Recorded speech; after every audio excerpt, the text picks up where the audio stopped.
Assalamualaikum warahmatullahi wabarakatuh. Perkenalkan, nama saya Alpina Andiani dengan NIM 860562733.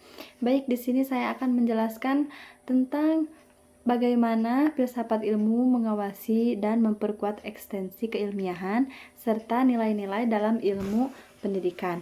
Yang kedua, bagaimana pendidikan yang bermakna dan bernilai turut memperkuat perkembangan filsafat ilmu.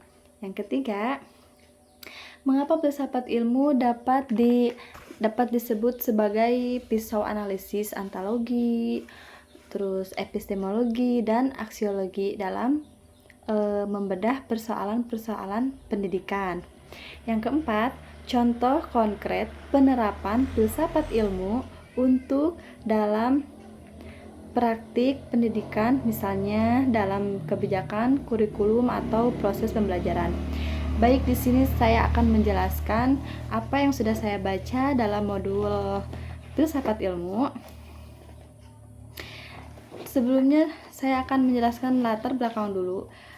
Di sini ada paradigma yang disebut dengan konsep tentang paradigma mulai muncul dari tahun 1970-an dan awal 1980-an.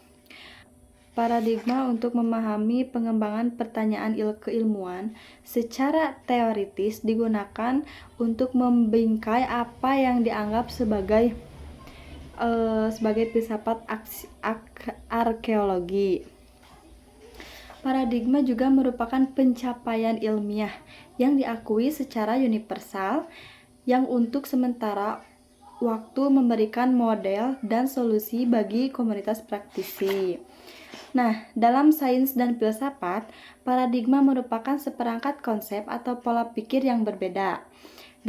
Baik dalam teori, metode penelitian, postulat, dan standar bagi apa yang merupakan kontribusi yang sah untuk sebuah bidang ilmu. Misalnya dalam kuantitatif memiliki pemikiran bahwa suatu penelitian kita mengenal paradigma kuantitatif dan kualitatif. Paradigma kuantitatif memiliki pemikiran bahwa suatu kesimpulan seharusnya bersumber dari kebenaran-kebenaran umum dengan cara menarik kesimpulannya yang seharusnya bersumber dari kebenaran-kebenaran berpikir dedukatif. Sedangkan paradigma kualitatif mengacu pada pemikiran bahwa suatu kesimpulan seharusnya lahir dari fakta-fakta empiris. Adapun beberapa landasan berpikir ilmu pendidikan. Landasan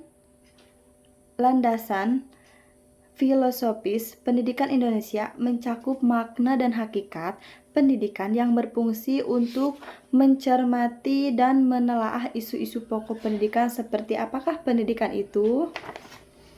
Baik, di sini saya akan membacakan atau menjelaskan sedikit lagi. Nah, di sini kita harus memahami perbedaan antara pendidikan dan tentang bagaimana ilmu mengawasinya.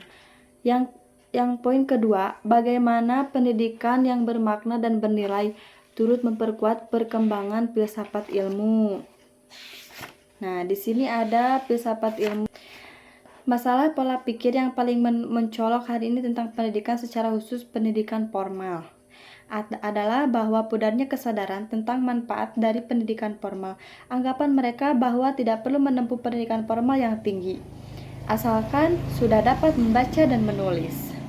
Yang ketiga, mengapa filsafat ilmu dapat disebut sebagai pisau analisis, yaitu ontologi, epistemologi, dan aksiologi. Karena ketiganya saling berkaitan.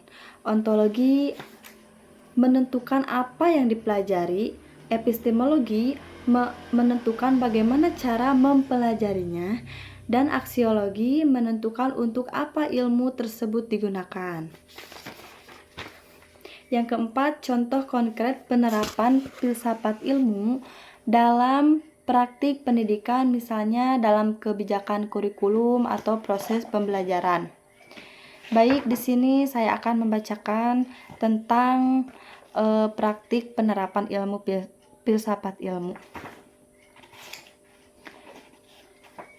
Ada beberapa contoh penerapan filsafat ilmu. Yang pertama ada penerapan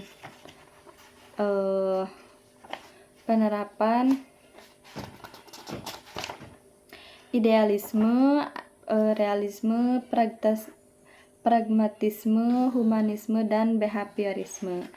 Sekian video dari saya, kurang lebihnya saya minta maaf.